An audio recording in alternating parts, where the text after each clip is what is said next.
Imagine a world where central co-working spaces are suddenly disappearing. What happens to all those businesses and freelancers who rely on them for a sense of community and convenience?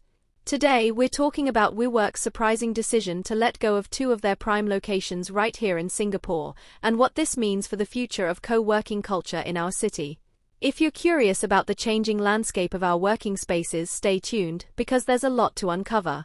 WeWork has announced that it won't be renewing the leases for two key locations in Singapore, the Manulife Tower at 8 Cross Street, which occupied 4 floors, and UE Square at 83 Clemenceau Avenue, spanning 3 floors. The Manulife Tower location has already ceased operations, while the UE Square space is set to close in 2025. This move, described by a WeWork spokesperson as a difficult decision, raises questions about the future of office culture and co-working spaces, especially in such a competitive real estate market like Singapore. But here's the twist: despite this reduction, WeWork is not leaving Singapore. In fact, they remain committed to maintaining 12 locations, primarily in the central business district. Could this be a strategic play to focus on more profitable or high-demand areas, especially given the spike in office vacancies across prime locations in Singapore?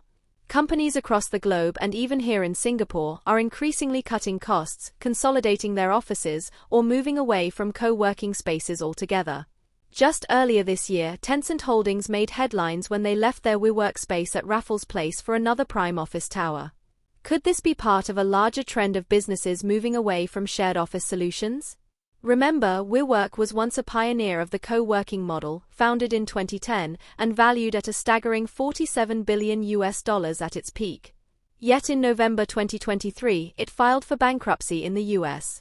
But wait, the story didn't end there. In a positive turn of events this May, a U.S. judge approved WeWork's plan to exit bankruptcy, passing its equity to a group of lenders and technology company Yardi Systems. Is this the beginning of a new chapter for WeWork, focusing on stability and fewer, but more strategically positioned spaces? What does this all mean for freelancers, startups, and small businesses in Singapore? Will the closure of these locations affect you or perhaps the way you work? We'd love to hear your thoughts.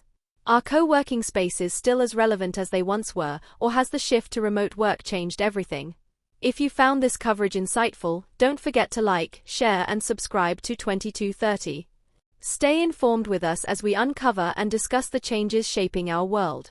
Drop your comments below. Do you think co-working spaces are still worth it?